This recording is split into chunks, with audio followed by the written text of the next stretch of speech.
Bonjour à tous. Je me présente Bertrand Assite, je suis associé d'un cabinet d'une quinzaine d'avocats à Bordeaux dédié au droit des affaires. Je suis également formateur, j'interviens notamment à l'université, j'y étais hier d'ailleurs. Et moi, je suis associé et responsable du pôle numérique que je gère depuis un certain moment, puisque j'ai prêté serment en 2010 maintenant, donc ça fait un peu longtemps. Donc quand Antoine m'a appelé, il m'a dit « Bon, il va falloir que tu nous présentes l'IA Act en 15 minutes ». Bon, alors ça va être un peu compliqué d'être exhaustif, vous le comprenez, puisque on a un document, déjà on a eu la dernière version que très récemment, il y a quelques semaines, quelques mois. On travaille sur ce sujet depuis 2020, où il y a les premières discussions. C'était comme le RGPD, c'est entré en vigueur en 2018, mais il a été voté en 2016, et préalablement on avait fait une conférence d'ailleurs chez Digital Aquitaine. Alors, l'IA Act, alors j'ai fait un PowerPoint, mais en général, je ne le suis jamais. Donc, on verra comment ça va être. Donc, le problème de l'IA Act, c'est qu'on est aujourd'hui, on est dans une situation de vide réglementaire. On a quelques réglementations disparates qui vont potentiellement s'appliquer, notamment le RGPD, la législation sur les droits d'auteur, les conditions contractuelles X ou Y qui vont s'appliquer, et la Charte des droits fondamentaux de l'Union européenne qui aurait pu servir aussi comme support. L'objectif de cette réglementation, elle était double. C'était faire respecter les droits des personnes, c'est la grande volonté de l'Union européenne, et puis sécuriser juridiquement et réglementer l'usage et la commercialisation des systèmes d'IA. Alors on est arrivé à une jeunesse du règlement. Voilà, la jeunesse du règlement, il faut se dire qu'on est dans une période d'inflation législative absolue au niveau européen. Là, je suis le praticien qui parle, mais aussi le chercheur, parce que dans mon activité, contrairement peut-être au droit du travail, au droit de la famille, dans le droit du numérique, on a tous les jours des nouvelles doctrines, des nouvelles publications. On a tous les jours des nouveaux avis sur les réglementations.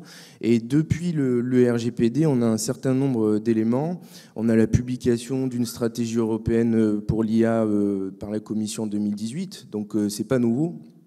En 2020, le livre blanc. En 2022, on a eu une proposition de directive sur la responsabilité, puis le Parlement européen, avec 3 résolutions de recommandations sur la responsabilité, sur la propriété intellectuelle, sur l'éthique, la robotique et les technologies.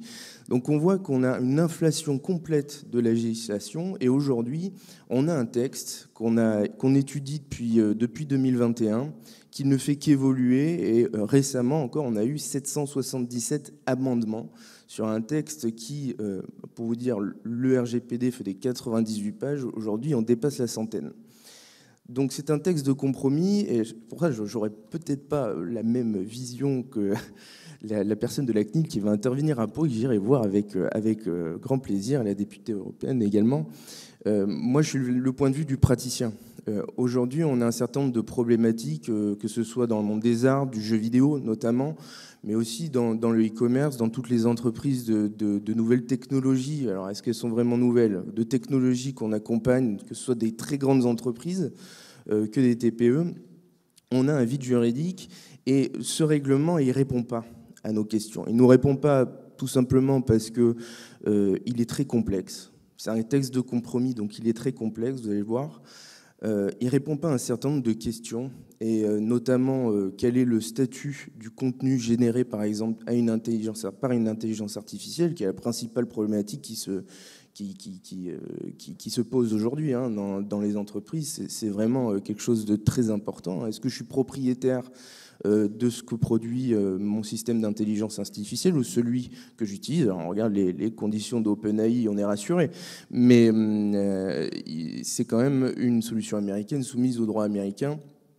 Donc aux États-Unis, et ça fait le lien, on fait des procès, ici on réglemente. Ça c'est traditionnel, et on a un certain nombre d'éléments d'ailleurs qui vont un peu montrer la direction aux États-Unis, parce qu'on fait une réglementation européenne, c'est très bien, mais pour l'instant les principaux vecteurs sont tout de même, pour l'instant, et j'espère pour pas longtemps, grâce à vous, ils sont principalement aux États-Unis, et on a la notion de fair use aux États-Unis qui est utilisée, comme l'avait utilisé Google pour Google Books, et des premiers procès qui sont en train d'être intentés. Le Copyright Office a refusé le dépôt d'une œuvre générée par l'intelligence artificielle. On a les premiers éléments.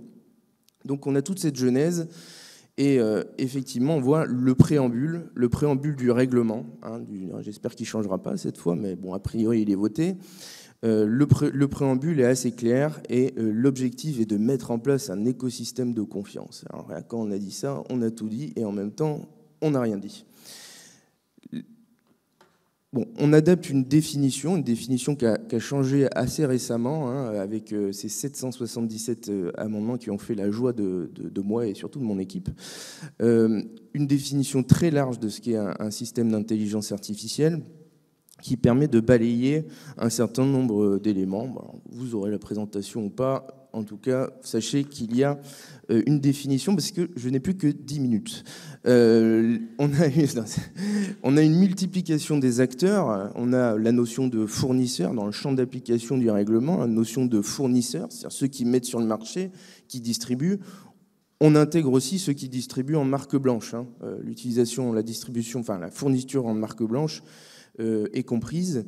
On a les distributeurs, on avait les utilisateurs, mais maintenant ça a été supprimé, les importateurs, les fabricants. Donc, on a toute une kyrielle d'acteurs qui sont intégrés dans le champ d'application du règlement, qui va un peu s'appliquer comme le RGPD, que vous connaissez tous, vous l'adorez.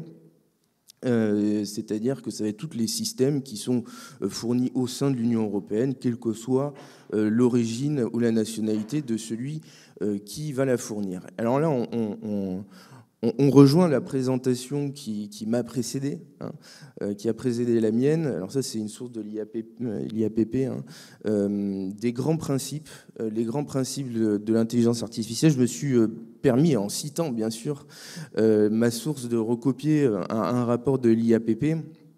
Ils m'en excuseront, je l'espère en tout cas, sinon j'aurais besoin d'un avocat.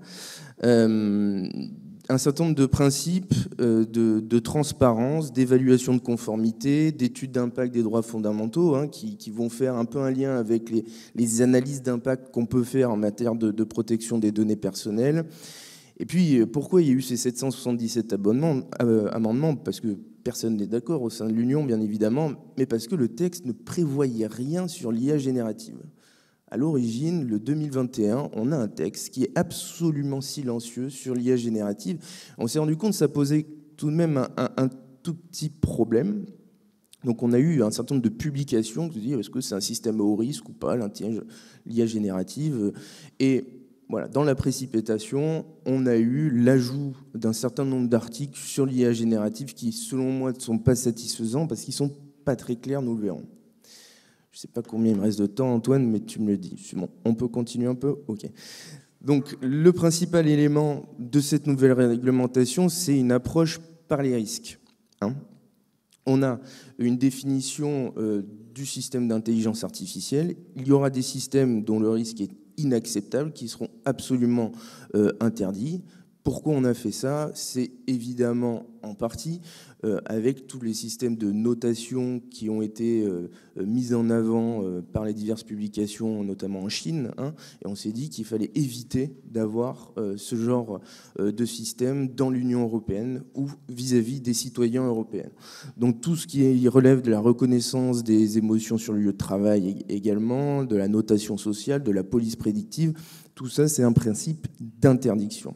On a un deuxième level, parce qu'on parle anglais maintenant, les systèmes à haut risque.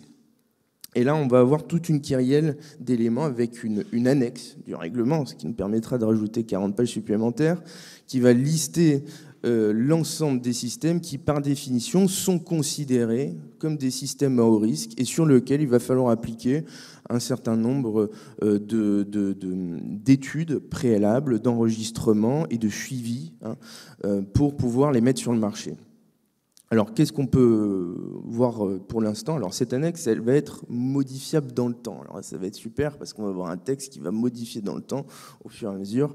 Les flux RSS, voilà, je suis déçu qu'on n'en ait plus. Alors, les infrastructures critiques, notamment l'éducation, l'emploi, les services essentiels, on a les systèmes d'application de la loi, de migration aux frontières, la justice, les processus démocratiques, etc. Tout ce qui a un préjudice significatif pour la santé, la sécurité, les droits fondamentaux des personnes ou de l'environnement. Voilà, comme ça, on a la voiture balai des systèmes à haut risque avec une belle annexe qui se modifiera dans le temps et qui vous permettra de vous mettre en conformité, peut-être aujourd'hui, peut-être demain, peut-être après-demain. À ces systèmes à haut risque, on va avoir un certain nombre d'obligations particulières. Donc, une évaluation et réduction des risques, des registres d'utilisation, des questions des documentations de transparence s'agissant de la qualité des données, des informations précises vis-à-vis de l'utilisateur, une obligation de supervision humaine et des obligations en termes de sécurité informatique qui seront relevées.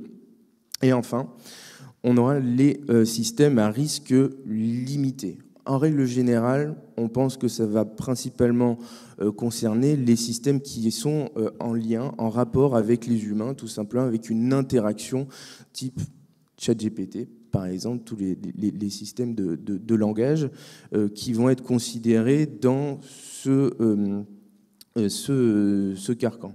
Alors, pas évident non plus, parce que dans le premier texte, la majorité des chercheurs et des praticiens ont pensé que les systèmes qui permettaient de générer des contenus vis-à-vis des utilisateurs comme ChatGPT seraient considérés comme des systèmes à haut risque. Donc là, on attend quoi? On attend la publication officielle du règlement et on va attendre quelques années, parce qu'il ne va pas s'appliquer tout de suite ce règlement, et on va attendre quelques années aussi que les commissions européennes, les divers organes qui vont être créés, et la CNIL probablement, qui va être en charge de tout ça, comme elle est en charge du règlement général sur la protection des données, publient des orientations, des interprétations de tous ces textes qui sont pour l'instant, à mon sens, c'est très subjectif, très généraux, et en même temps en nous en mettant 158 pages. On a enfin, ça fait l'objet des derniers amendements, les systèmes de langage, donc avec des obligations particulières. Évaluation de l'impact sur les droits fondamentaux, gestion des risques, transparence de l'information, identification des contenus utilisés pour l'entraînement, test et surveillance de la précision et de la robustesse, cybersécurité évidemment, et puis une approche qui est en fonction de la puissance du système. On va avoir des GenAI, comme ils les appellent, à risque systémique, en fonction de la puissance, avec des obligations supplémentaires d'évaluation, de mesures cyber et de consommation d'énergie, notamment, parce qu'on sait que ces systèmes-là, ils consomment énormément d'énergie. Encore une fois, quand on a dit ça, on a tout dit, en même temps, on n'a rien dit. On va attendre, on attend encore quelques précisions, on attend le texte. Aujourd'hui, on est un peu inquiet. Alors, on l'a été pour le RGPD, puisque moi, je commençais à travailler dans les données personnelles sous l'égide de la loi informatique et liberté. On avait à peu près les mêmes principes, mais le texte était bien rédigé. Le RGPD, c'est un texte qui, fondamentalement, est compréhensible, qui est clair. Et depuis 2018, on a quand même toute une partie de publication par les différentes autorités nationales, et par les autorités européennes, et qui nous permettent d'avoir une bonne visibilité de son contenu. Aujourd'hui, on a un texte un peu fourre-tout qui ne répond pas à un certain nombre de questions, notamment sur les droits de propriété, sur les contenus générés, et donc il va falloir y travailler. J'en termine avec les sanctions. 7% du chiffre d'affaires mondial, c'est le même système que le RGPD, avec des dispositions particulières pour les PME, puisque en général, ça va être le plus élevé des deux montants, entre 15 millions et 5%. Et on a une petite dérogation qui s'est immiscée, c'est un DPO qui l'a mis en évidence assez récemment, pour les PME, en tout cas les entreprises de faible taille, où ça sera le moins élevé des montants. Donc si vous n'avez pas de chiffre d'affaires, peut-être que vous n'aurez pas de sanctions ou peu de sanctions. Alors ça, c'est un truc à surveiller parce que c'est peut-être qu'on aura intérêt à pas faire du chiffre d'affaires. Publication, 20 jours, publication, ça sera l'application. Et après, peu à peu, sous 24-36 mois, on va avoir l'ensemble des éléments. Donc, un texte nécessaire, ma conclusion, parce que j'ai été bavard comme d'habitude, hein, malheureusement, il ne faut pas me donner la parole. En conclusion, c'est un texte nécessaire parce qu'il va permettre de respecter les droits, notamment les personnes vont devoir être informées du fait qu'elles interagissent avec une intelligence artificielle. Hein, c'était gros trou dans la raquette, mais d'autres éléments de contrôle et d'enregistrement. En revanche, beaucoup de questions avec un texte inflationniste, avec un texte qui n'est pas très clair, et on en attend beaucoup plus de nos parlementaires européens. Voilà. Merci beaucoup.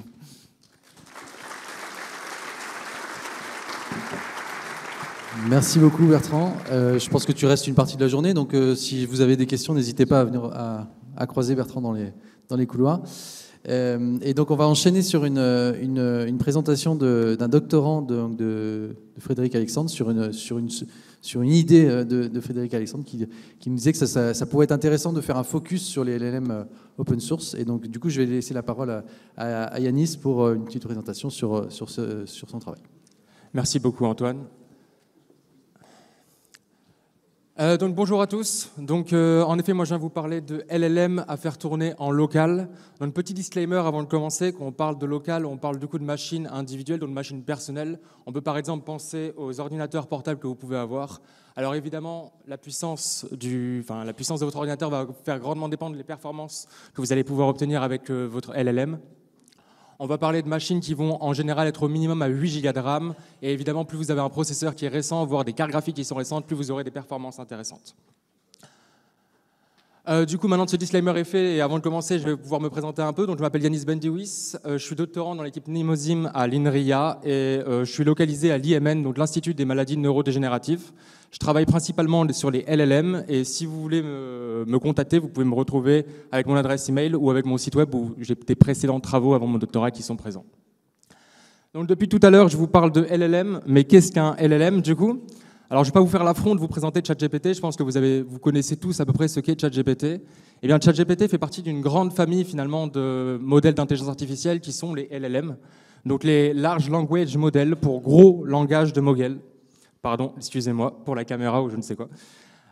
Donc, en fait, ce sont des modèles qui sont concrètement capables de faire beaucoup de choses, mais ils sont notamment capables de générer du texte, comme le fait ChatGPT, du coup. Et la majorité de ces modèles sont basés sur une architecture qui est celle des transformers, dont vous avez une image juste ici à peu près, mais dont on ne va très clairement pas rentrer dans les détails pendant cette présentation parce que c'est un peu compliqué. Ce qu'il faut comprendre avec ces transformers, c'est que ce sont souvent des modèles qui ont beaucoup de paramètres, c'est-à-dire beaucoup de nombres. C'est une énorme équation très très grosse, et du coup ils font beaucoup de calculs. Alors du coup, pourquoi faire du local avec ce genre de modèle ? Alors il y a énormément de raisons qui vont nous amener à vouloir faire du local. La première d'entre elles, la plus évidente, ce serait du coup qu'on n'a pas besoin de connexion Internet pour pouvoir réussir à utiliser ces modèles. C'est quelque chose quand même qui peut être très intéressant dans certaines circonstances et qui va aussi vous amener une seconde raison, qui est du coup vous n'allez envoyer de données à personne. Et souvent l'utilisation qu'on fait des LLM, par exemple lorsqu'on va parler à ChatGPT, pour vous donner un exemple très très précis, on va souvent donner des informations qui sont très sensibles, voire très précises sur le problème que vous essayez de résoudre, ce qui potentiellement vous avez envie de conserver ces informations privées. Aussi, l'utilisation de modèles en local, comme on l'a dit précédemment, on va devoir fonctionner sur nos propres machines et du coup, ça va nous forcer à utiliser des modèles qui sont plus petits et donc moins énergivores. L'un des gros problèmes qu'on a avec les LLM, c'est lorsqu'on va avoir énormément de paramètres, comme ça peut être le cas pour GPT-4 par exemple, et bien, il faut une grosse architecture pour pouvoir le faire tourner, enfin un énorme supercalculateur concrètement qui est présent chez OpenAI aujourd'hui ou chez Microsoft. Et ces supercalculateurs, ils consomment énormément d'énergie. Pour vous donner une idée, GPT-4, on considère que tous les 15 à 25 prompts que vous lui envoyez, c'est à peu près une bouteille d'eau de 25 centilitres qui est consommée ne serait-ce que pour refroidir les supercalculateurs qui sont utilisés.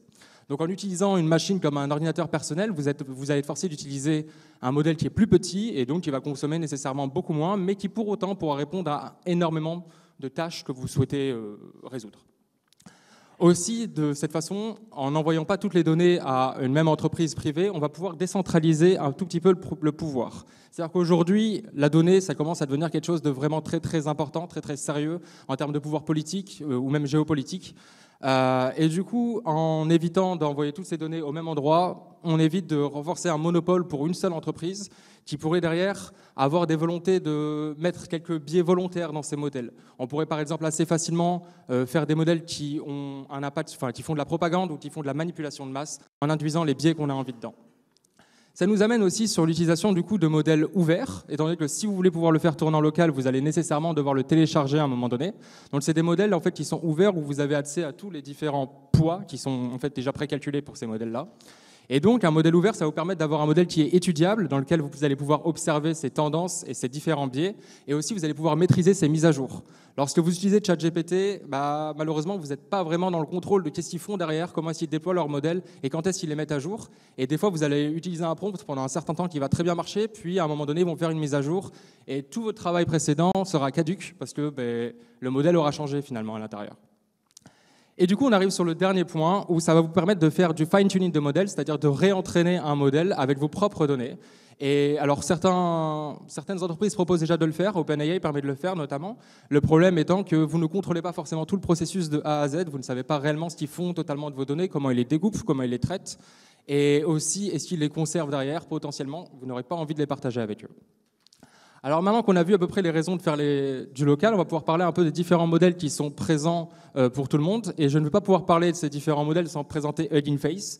Donc Hugging Face, c'est une plateforme qui est présente sur Internet du coup, et qu'on pourrait considérer un peu comme le GitHub de l'intelligence artificielle. C'est-à-dire que sur Hugging Face, il y a énormément de modèles qui sont open source ou à défaut open weights, qui sont présents et que vous allez pouvoir télécharger vous-même pour pouvoir les utiliser sur votre ordinateur ou à défaut sur votre serveur si jamais vous avez un supercalculateur vous-même. Alors je ne vais pas vous présenter tous les modèles qui sont présents sur Hugging Face parce qu'on parle de milliers de modèles, vraiment de dizaines de milliers de modèles. Cela dit, je vais vous présenter quand même deux marques de modèles qui ont grandement fait parler d'eux et qui sont très très performants dans le domaine des LLM. On peut parler des modèles du coup qui sont issus de Meta, donc anciennement Facebook, et qui proposent les modèles Llama 2 aujourd'hui. Donc trois différentes tailles de modèles qui sont disponibles à 7 milliards de paramètres, 13 milliards de paramètres et 70 milliards de paramètres. Et on peut aussi parler des modèles de Mistral, du coup une entreprise française qui a moins d'un an aujourd'hui, qui est paru seulement en avril de l'année dernière, et qui a proposé deux modèles aujourd'hui en open source. On peut parler de Mistral 7B pour 7 milliards de paramètres, et de Mistral 8x7B, qui présente une architecture un tout petit peu différente des modèles qu'on a présentés précédemment. C'est une architecture qu'on appelle Mixture of Experts, et qui est similaire à ce que GPT-4 a comme architecture. Ces modèles sont tous les deux open source, enfin sont tous open source, et en réalité les modèles de Mistral ont de très très bonnes performances. Ici, ce que vous voyez, c'est un tableau qui va évaluer la qualité des meilleurs modèles qui sont aujourd'hui existants dans le monde. Ça inclut les modèles propriétaires, donc GPT-4, Claude, d'autres modèles de Mistral aussi qui maintenant sont aussi propriétaires. Et ça inclut aussi les modèles qui sont open source. Et dans ce qu'on voit dans ce classement qui est mondial, qui contient tous les différents modèles qui sont aujourd'hui existants, on peut voir qu'à la 13e place ex-aequo, on a du coup le modèle Mistral qui est open source, dont je vous parlais précédemment, et qui peut tourner sur une machine individuelle. Concrètement, si vous avez une machine avec 32 Go de RAM, j'en ai conscience, c'est pas forcément négligeable, eh bien vous pouvez faire tourner vous-même Mistral sur votre machine très très facilement. Je vais aussi vous parler très rapidement d'un petit phénomène qui a été utilisé, c'est la quantification. En réalité, en fait, les modèles, ils sont souvent très très lourds et ils ont beaucoup de paramètres. Alors, je ne vais pas rentrer dans le détail de comment on fait ça, mais il faut voir ça un peu comme de la compression. Et concrètement, ce qu'on va chercher à faire, c'est rédiger, on va juste compresser les différents poids qui sont de nos modèles. Et donc, ça va vous ramener, au lieu d'avoir un modèle, par exemple, qui fait 7 milliards de paramètres et non 30 gigas, vous allez pouvoir ramener à un modèle qui fait 4 gigas seulement. Et du coup, le faire tourner sur à peu près 7 gigas de RAM environ, au lieu de 30 gigas nécessaires précédemment. C'est pour vous donner à peu près une petite idée. On reparlera un tout petit peu de quantification, c'est pour ça que je l'ai présenté ici. Donc ici, je vais vous présenter maintenant des solutions pour pouvoir utiliser ces modèles open source ou open weights. Et je vais d'abord commencer par des solutions très très grand public, puis au fur et à mesure, on va aller vers des solutions qui intéresseront peut-être plus des développeurs, puis des entreprises. Donc vous avez LM Studio, du coup, qui propose une interface graphique pour pouvoir utiliser des modèles en open source. Donc LM Studio, c'est vraiment un logiciel totalement propriétaire. Donc attention, le logiciel n'est pas open source. Cela dit, le logiciel est totalement gratuit et il est très facile d'utilisation.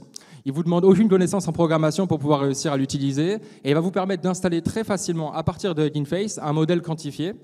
et de pouvoir lui proposer directement une configuration automatique pour pouvoir utiliser ce modèle correctement, ou à défaut de vous laisser faire une configuration manuelle si vous le souhaitez. Vous pouvez alors ensuite converser directement dans le logiciel pour réussir, enfin comme vous le faites avec ChatGPT concrètement sur le site de ChatGPT. Maintenant, je vais vous parler d'Ollama. C'est une technique, enfin, c'est là aussi, encore une fois, une bibliothèque qui est très facile d'utilisation, mais qui est plus axée pour les développeurs, étant donné qu'il va vous permettre d'intégrer dans un terminal directement des LLM. Et du coup, c'est une solution qui est open source, gratuite et facile, donc on l'a dit précédemment. Mais elle va faire aussi plus que juste vous permettre de lancer des LLM dans les terminals. Elle va vous permettre de pouvoir lancer très facilement un serveur dans lequel plusieurs utilisateurs vont pouvoir se connecter. Elle va aussi pouvoir vous permettre d'utiliser différentes interfaces graphiques, étant donné que c'est un projet open source. De nombreux internautes ont développé leur propre interface graphique pour pouvoir l'utiliser et l'ont distribué gratuitement. Et elle permet aussi de faire des connexions faciles avec d'autres applications qui permettent en fait des choses assez fantastiques sur votre ordinateur derrière, mais dont on ne va pas vraiment avoir le temps de rentrer dans le détail aujourd'hui. Maintenant, je vais vous présenter deux bibliothèques vraiment plus pour le développement cette fois-ci. Donc, on va avoir la bibliothèque Transformers et Llama CPP. Alors, la bibliothèque Transformers, c'est une bibliothèque qui va être utilisable en Python, qui est open source, gratuite et très facile d'utilisation, mais du coup, qui vous demande quand même des compétences en développement en Python. Elle a été développée par Hugging Face, elle est toujours maintenue par Hugging Face, donc l'entreprise dont je vous ai parlé précédemment. Et du coup, elle va vous permettre d'utiliser des implémentations soit en PyTorch, soit en TensorFlow pour l'ensemble des modèles qui sont à disposition sur Hugging Face. Elle est mise à jour très régulièrement et concrètement vous permet d'accepter quasiment tout type d'architecture de LLM qui peut exister aujourd'hui. Pour vous donner un petit exemple, je vous ai montré ici, et vous pouvez voir qu'en à peine 7-8 lignes de code, vous pourrez réussir à charger un modèle et le faire générer et le faire continuer un texte concrètement avec du coup cette bibliothèque. On va aussi parler de la bibliothèque du coup Llama CPP qui a été développée qui a commencé à être développée il y a à peu près 1 an et qui est aussi open source, gratuite et qui est facile à utiliser pour faire du développement en C++ ou aussi en Python, c'est possible. Et concrètement, ce qu'elle permet, c'est qu'elle permet l'utilisation de modèles qui sont quantifiés et donc de modèles qui vont pouvoir tourner avec beaucoup moins de puissance, comme on l'a dit précédemment. Llama CPP accepte énormément d'architectures de LLM différents. Elle a fait naître une communauté qui est Local Llama que vous pouvez trouver sur Reddit et dont je vous conseille fortement d'aller faire un petit tour, avec plus de 130 000 personnes qui sont actives dans cette communauté pour parler des LLM.